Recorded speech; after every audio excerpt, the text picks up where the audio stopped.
Chorégraphe, pédagogue et spécialiste de la notation Laban, Dominique Brun déploie, au travers de son œuvre, une analyse fine du mouvement dansé et s'attelle avec exigence et passion à créer des ponts entre le passé et le présent.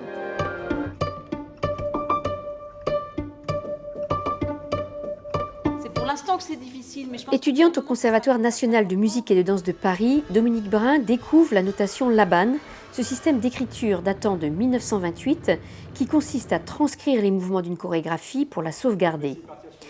Dès les années 90, elle s'intéresse de près aux partitions de pièces anciennes et entreprend d'en reconstituer les chorégraphies.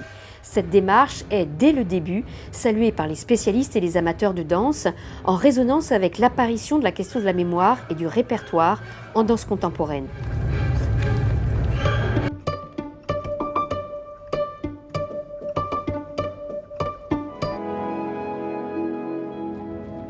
En 2009, Dominique Brun débute un travail de recherche autour des chorégraphies de Nijinsky.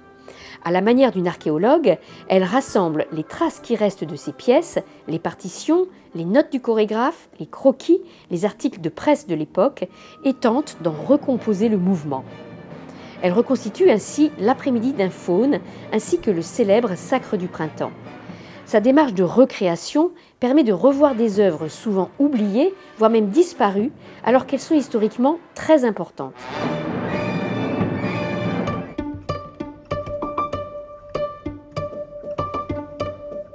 Regarde une horloge.